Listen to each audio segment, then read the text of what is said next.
మిత్రులారా నమస్కారం. నేను మీ డాక్టర్ చిరుమామిళ్ళ మురళీ మనోహర్. ఈ వీడియోలో చాలా ముఖ్యమైన విషయాన్ని మనం తెలుసుకోబోతున్నాం. తేనీరు, టీ. ఇది మన సంస్కృతిలో ఒక భాగం అయిపోయింది. అయితే ఈ టీ తోటి కొంతమందికి కొన్ని అనార్థాలు కూడా వస్తూ ఉంటాయి. ఎసిడిటీ, గుండెదడ, ఇలాంటివన్నీ. ఎందుకు ఈ టీ అమృతమా లేకపోతే ఇది హాలాహలమా? ఇది మంచిదా చెడ్డదా?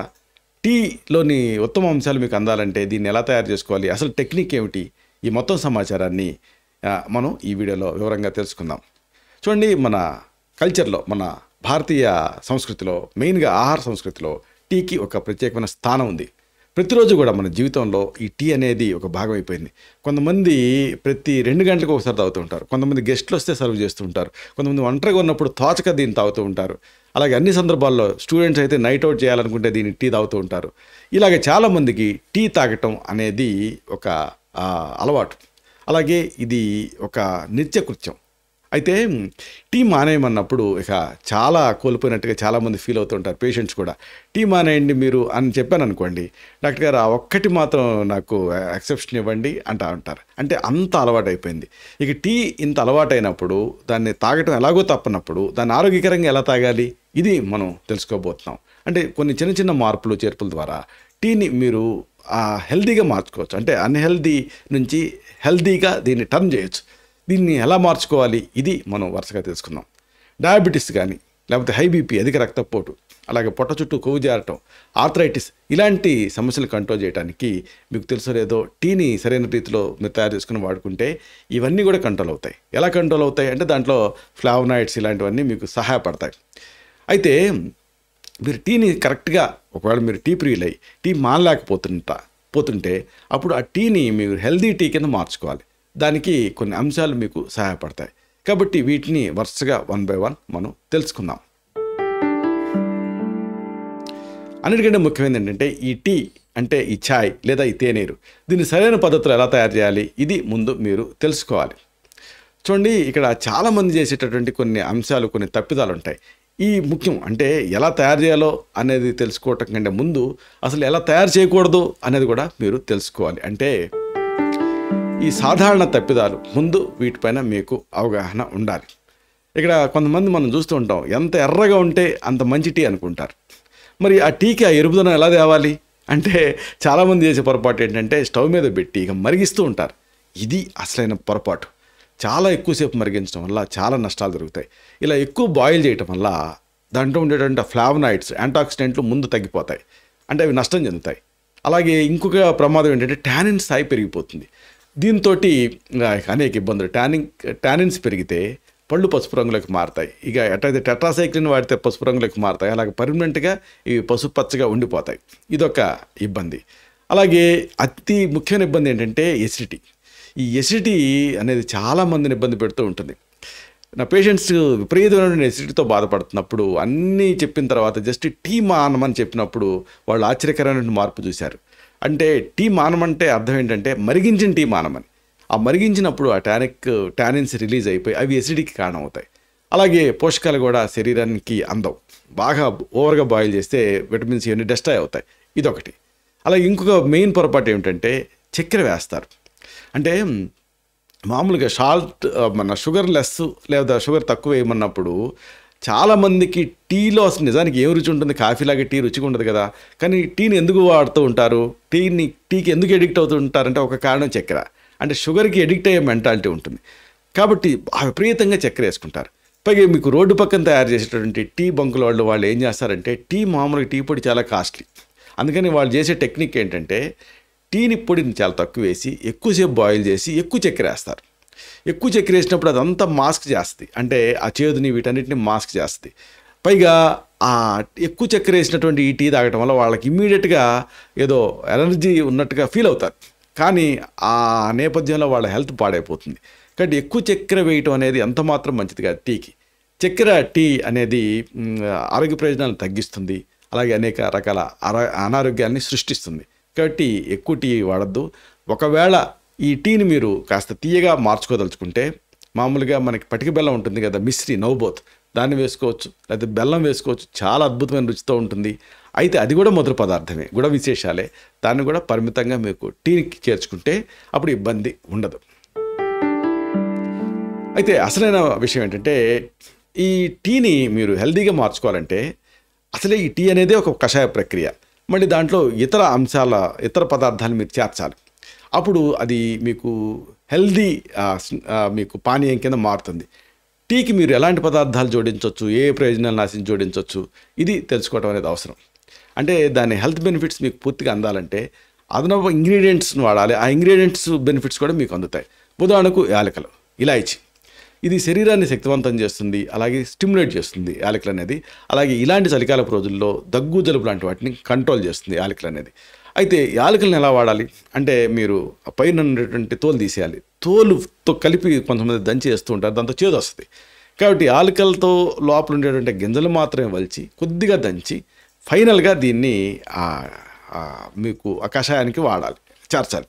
దీంతో ఇది మీకు శరీరాన్ని స్టిమ్యులేట్ చేస్తుంది. ఇదొకటి యాలకులు. అలాగే రెండోది ఏంటంటే లవంగాలు రక్తనాళాలని డైలేట్ చేస్తుంది. దీంతో బ్లడ్ ఫ్లో పెరుగుతుంది. లవంగాలు కూడా దగ్గు, కఫం ఇలాంటి వాటిని తగ్గించడానికి సహాయపడుతుంది. అలాగే అతి ముఖ్యమైనది అల్లం. ఇది డైజెషన్ ఇంప్రూవ్ చేస్తుంది. అలాగే శరీరంలో ఏమైనా నొప్పులు ఉంటే ఇది ఒక పెయిన్ కిల్లర్ లాగా పనిచేస్తుంది అల్లం. కాబట్టి అల్లం కొమ్ముని కాస్త దంచి మీరు ఈ టీ తయారీలో వాడాలి. అలాగే అతి ముఖ్యమైనది దాల్చిన చెక్క. ఇది రక్తంలో షుగర్ కంట్రోల్కి సహాయపడుతుంది దాల్చిన చెక్క. అలాగే లైట్ మీరు ఎక్కువ పంచదార వేయకపోయినప్పటికీ కూడా దారుసిత అంటారు దీన్ని. అంటే ఏంటంటే ఆ చెక్కలో తీపిదనం కలిగింది అని అర్థం. కాబట్టి తీపి వాసన ఈ దాల్చిన చెక్కలో వస్తూ ఉంటుంది. మీరు టీని ఎంజాయ్ చేయగలుగుతారు. అలాగే అతి ముఖ్యమైనది ఏంటంటే అతి మధురం. అంటే ఈ ములటీ అంటారు. ఇది టీ వల్ల మామూలుగా అది డయాబెటిక్ కదా, నిర్జలీయత వస్తుంది. నిర్జలీయత రాకుండా ఈ అతి మధురం అనేది ఎస్టిమొద్దు అనేది మీకు సహాయపడుతుంది. దీన్ని కూడా మీరు టీ తయారీకి వాడుకోవచ్చు. అన్నిటికి మించి టీ తయారీలో మీరు వాడాల్సింది సోంపు గింజలు. ఇది ఎసిడిటీని తగ్గించడానికి సహాయపడుతుంది. అలాగే కడుపులో అల్సర్స్ లాంటివి ఏమైనా ఉంటే ప్రివెంట్ చేయడానికి సహాయపడుతుంది. అలాగే ఇంకొకటి మీరు వేయగలిగింది టీ పొడికి అర్జున పొడి. ఈ అర్జున ఏం చేస్తుంది, తెల్లమద్ది గుండె ఆరోగ్యానికి మంచి చేస్తుంది. కొలెస్ట్రాల్ లాంటి వాటిని కంట్రోల్ చేస్తుంది. రక్తపోటు లాంటి వాటిని కూడా కంట్రోల్ చేస్తుంది. ఇలాగా మీ ఆరోగ్య పరిస్థితిని బట్టి, మీ టేస్ట్ని బట్టి ఈ ఇంగ్రీడియంట్స్ని మీరు టీ తయారీ టైంలో వాడాలి. అప్పుడు మీకు ఆ టీ అనేది పూర్తి స్థాయిలో ఆరోగ్యాన్ని ఇవ్వగలుగుతుంది. అయితే ఇక్కడ అసలైనటువంటి మరొక విషయం ఉంది. టీకి పాలు కలపొచ్చా లేదా, ఇది ముఖ్యంగా తెలుసుకోవాలి.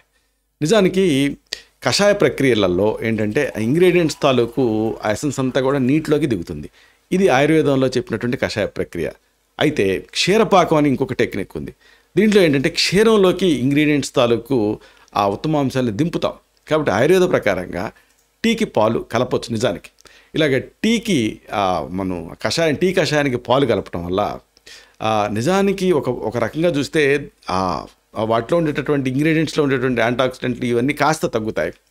అయితే దీన్ని సరైనటువంటి పద్ధతిలో కనుక పాలు చేర్చి వాడితే పాలల్లోకి గుణాంతరాధానం చెందుతాయి. అంటే దాంట్లో ఉండేటువంటి ఫ్యాట్ ప్రిన్సిపల్స్ వల్ల. కాబట్టి దీంతో బ్యాలెన్స్ అవుతుంది. అయితే ఇలా పాలు కలపాలనుకున్నప్పుడు కొంచెం పాలు మాత్రమే చేర్చడం అనేది అవసరం. అయితే మరి అసలైన విషయం ఏంటంటే టీని ఆరోగ్యకరంగా ఎలా మార్చుకోవాలి, ఇది మనం తెలుసుకుందాం. ఒకటి, మీరు బాయిల్ చేస్తారు కదా నీళ్లు, ఆ నీళ్ళకి యాలకులు, లవంగాలు, అల్లం లాంటి పదార్థాలతో మరిగించి సగం అయ్యే వరకు ఉంచండి. ముందు మీరు ఒక గ్లాసు నీళ్లు తీసుకున్నారనుకోండి, ఆ గ్లాసు నీళ్లు ముందు బాయిల్ చేయటం మొదలుపెట్టండి. బుడగలు రావటం మొదలుపెట్టిన తర్వాత సుగంధ ద్రవ్యాలు వేయాలి. ఏమిటి? యాలకులు, లవంగాలు, అలాగే అల్లం, ఇలాంటి పదార్థాలు వేయాలి. ఆ గ్లాసు నీళ్లు సగం అయ్యే వరకు మరగాలి. మరిగే టైంలో లాస్ట్లో ఈ సుగంధ ద్రవ్యాలు వాడాలి. అప్పుడు మీరు టీ పొడి, అలాగే ఫైనల్గా కొద్దిగా పాలు వేసి పొంగే టైంలో గబుక్కుని దించాలి. టీ పొడి వేసిన తర్వాత ఎక్కువ మరిగించొద్దు. అంటే ఆల్రెడీ మరుగుతూ ఉంటాయి ఆ నీళ్లు, ఆ సుగంధ ద్రవ్యాలు కలిపిన నీళ్లు. అప్పుడు టీ పొడి వేయాలి. టీ పొడి వేయటంతోనే పొంగటం మొదలు పెడుతుంది. పాలు కలిపేసేసి బాగా కలిదిప్పి అడుగంటకుండా దించేయాలి. ఇప్పుడు లాస్ట్లో మనం పటిక బెల్లం కానీ అనుకున్నాం కదా, ఇలాంటి సహజమైనటువంటి చక్కెర కలుపుకొని అప్పుడు తాగాలి. అయితే ఈ టీని సరైన పద్ధతిలో తాగేటటువంటి పద్ధతులు కూడా ఉంటాయి. అంటే ఒక అలవాటుగా దీన్ని మీరు అడాప్ట్ చేసుకోవాలి. మెయిన్గా టీని ఎప్పుడు తాగాలి, ఎప్పుడు తాగకూడదు అనేది తెలుసుకోవాలి. అసలు మెయిన్గా టీని ఎప్పుడు తాగకూడదు అనేది మీరు తెలుసుకోవాలి. చాలామంది చేసే పొరపాటు, ఉదయాన్నే లేచి లేవడంతో టీ తాగుతారు. ఉదయాన్నే నేరుగా ఎప్పుడు టీ తాగటం మంచిది కాదు. పగటిపూట మీరు అలా ఉదయం లేచి లేవడంతో తాగితే ఏమవుతుందంటే డీహైడ్రేషన్కి ఇది కారణం అవుతుంది ఒకటి. అలాగే చాలామంది చేసే మరొక పొరపాటు, టిఫిన్ తిన్న తర్వాత టీ తాగుతారు, ఏదైనా ఆహారం తిన్న తర్వాత టీ తాగుతారు. కొన్ని నార్త్ ఇండియాలో ఇది చూస్తూ ఉంటాం. అయితే భోజనం చేసిన వెంటనే కానీ టిఫిన్ తర్వాత కానీ టీని పొరపాటు కూడా తాకండి. తాగితే దాంట్లో ఉండేటువంటి పోషకాలు శరీరంలోకి వెళ్ళవు, అంటే పోషకాలను అడ్డగిస్తుంది ఈ టీ అనేది. అలాగే అతి ముఖ్యమైనది ఏంటంటే రాత్రిపూట టీ తాగకూడదు, ఎందుకంటే టీలో కూడా కెఫీన్ ఉంటుంది, ఇది నిద్రని డిస్టర్బ్ చేస్తుంది. కాబట్టి ఈ 3 సందర్భాల్లో, అంటే ఉదయం లేచి లేవడంతో, భోజనం లేదా ఆహారం తర్వాత, రాత్రిపూట, ఈ 3 సందర్భాల్లో మీరు టీని తాగకూడదు. మరి తాగకూడదు సరే, మరి ఎప్పుడు తాగాలి? టీ తాగటానికి సరైన టైం ఏమిటి, ఇది తెలుసుకుందాం. టీ తాగటానికి మంచి టైం ఏమిటి అంటే మధ్యాహ్న సమయం లేదా సాయంత్రం, అంటే ఆ స్నాకింగ్ టైంలో. అయితే దీన్ని మోతాదు కూడా ముఖ్యం. రోజుకి 2 లేదా 3 కప్పులకి మించి ఈ టీ తాగకపోవటమే మంచిది. అలాగే టీకి సంబంధించి కొన్ని ముఖ్యమైన అంశాలు మీరు తెలుసుకోవాలి. ఒకటి ఏంటంటే, కొంతమందిని చూస్తూ ఉంటాను, టీ పొద్దున ఎప్పుడో పెడతారు, ఇక దాన్నే మళ్ళీ మరిగించి వాడుతూ ఉంటారు. ఎప్పుడు అలా చేయకూడదు. అంటే ఒకసారి పెట్టిన టీని అప్పటికప్పుడే తాగేయాలి. మళ్ళీ వేడి చేయటం మంచిది కాదు. తాజాగా తయారు చేసుకొని తాగుతూ ఉండాలి.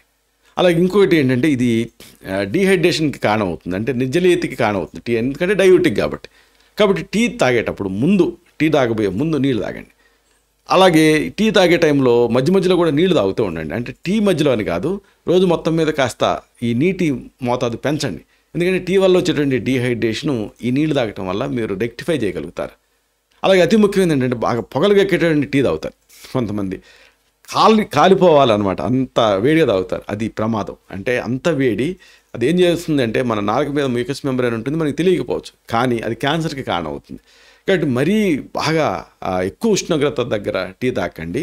కాస్త బేరబుల్ హాట్గా ఉన్నప్పుడు అప్పుడు మీరు టీని సిప్స్ లాగా తాగండి. అలాగే కొంతమంది స్ట్రా తోటి తాగుతూ ఉంటారు. మనం ఎయిర్పోర్ట్స్లో అక్కడ చూస్తూ ఉంటాం, ఒక్కసారి నాలుగు కాలుతుంది. మనం పీల్చేటప్పుడు ఏమవుతుందంటే, కొంత అట్మాస్ఫియరిక్ గాలి కూడా ఎంటర్ అయ్యి ఆ టీని చల్లారుస్తుంది. స్ట్రా తోటికి టీ తాగారనుకోండి, అది డైరెక్ట్గా నాలుక మీద పడి ఆ గొంతుని మండించి అలాగే మండి అది నోటి క్యాన్సర్కి కారణమయ్యే రిస్క్ ఉంటుంది. కాబట్టి స్ట్రా తోటి టీని తాకండి, సిప్స్ చేస్తూ తాగండి. అన్నిటికీ మించి టీ తయారీకి సరైనటువంటి కుక్వేర్ వాడటం చాలా అవసరం. కొంతమంది అల్యూమినియం కుక్వేర్లు వాడుతూ ఉంటారు, దాంతో ఎంతో కొంత టాక్సిన్స్ రిలీజ్ అవుతూ ఉంటాయి. అలా కాకుండా ఆ స్టెయిన్లెస్ స్టీల్ కానీ ఇలాంటి మెరుగైనటువంటి టీ పాత్రని తయారీకి వాడండి. అన్నిటికీ మించి అతి ముఖ్యమైన విషయం ఏంటంటే, టీ పొడి. కొంతమంది పల్లెటూళ్ళలో చిన్న ఊళ్ళల్లో చిన్న టౌన్స్లో మనం గమనిస్తూ ఉంటాం, 5 స్టార్ హోటల్స్ వాళ్ళు వాడేసినటువంటి టీని వాళ్ళు ఏం చేస్తారంటే బయట పారేస్తారు. అప్పుడు కొంతమంది దాన్ని ఆ టీ పొడిని అంతా తెచ్చుకొని మళ్ళీ దానికి చాక్లెట్ కలర్ లాంటిది యాడ్ చేసి మళ్ళీ సబ్ సెంటర్స్లో అమ్ముతూ ఉంటారు. చాలా డేంజర్ అది. కాబట్టి నాణ్యమైనటువంటి టీ పొడి ఎంచుకోవటం కూడా చాలా ముఖ్యం. ఇక టీకి సంబంధించి కొన్ని కీలకమైన విషయాలు ఉన్నాయి. మొత్తానికి టీ తాగటాన్ని మీరు మామూలుగా అయితే రెస్ట్రిక్ట్ చేసుకోవాలి. ఒకవేళ మానేయలేకపోతే దాన్ని హెల్తీగా మార్చుకోవాలి. ఇప్పుడు మనం చెప్పుకున్న ఈ పద్ధతిలో కనుక మీరు టీ తయారు చేసుకొని వాడుకుంటూ ఉంటే ఈ చలికాలం మిమ్మల్ని మీరు వెచ్చగా ఉంచుకోవచ్చు, ఆరోగ్యంగా ఉంచుకోవచ్చు. ప్రధానంగా ఈ ఆరోగ్యంగా ఎప్పుడైతే మీరు ఉంటారో అప్పుడు ఆ అల్లం ఇలాంటివి అన్నీ కలుపుతారు, ఆ లవంగం కలుపుతారు, తర్వాత యాలకులు కలుపుతారు. కాబట్టి దగ్గు జలుబులు ఇలాంటివి రాకుండా ఉంటాయి. కాబట్టి టీ వల్ల వచ్చే బెనిఫిట్స్ పొందుతూనే అదనపు మూలికల వల్ల అదనపు బెనిఫిట్స్ని మీరు పొందగలుగుతారు. అన్నిటికీ మించి ఇక్కడ మోడరేషన్ ఈజ్ ద కీ. అంటే మధ్యస్థంగా టీ తాగాలి, మరి ఓవర్గా తాగటం అనేది కూడా మంచిది కాదు. ఇలాంటి మరిన్ని ఇన్ఫర్మేటివ్ వీడియోస్ కోసం ఈ ఛానల్ సబ్స్క్రైబ్ చేసుకోండి. అలాగే ఈ వీడియోలు అప్లోడ్ అవడంతోనే ఆ విషయం మీకు తెలియాలనుకుంటే బెల్ బటన్ని క్లిక్ చేయండి. అప్పుడు మీకు ఒక నోటిఫికేషన్ వస్తుంది. ఆ నోటిఫికేషన్ క్లిక్ చేస్తే ఆ వీడియోని మీరు మిస్ కాకుండా చూడగలుగుతారు. అన్నిటికీ మించి ఒక ముఖ్యమైన విషయం ఉంది. ఈ వీడియో మీకు నచ్చితే, దీంట్లో సమాచారం మీకు ఉపయోగపడితే లేదా ఉపయోగపడుతుందని మీరు అనుకుంటే అప్పుడు లైక్ బటన్ అంటే థమ్స్ అప్ బటన్ క్లిక్ చేయండి. అప్పుడు ఇది మరింత ఎక్కువ మందికి రికమెండ్ అవుతుంది. ఈ వీడియో తరకు పర్పస్ సర్వ్ అవుతుంది. అంటే అందరికీ ఆరోగ్యం అన్న మన అభిలాష, మన ఆకాంక్ష నెరవేరుతాయి. శతం జీవ శరదో వర్ధమానః, శతం హేమంతాన్ శతం వసంతాన్. 100 శరత్తులు, 100 హేమంతాలు, 100 వసంతాలు వర్ధిల్లుతూ జీవించండి. Stay healthy, stay happy, be positive, keep smiling. Love you all. శుభం.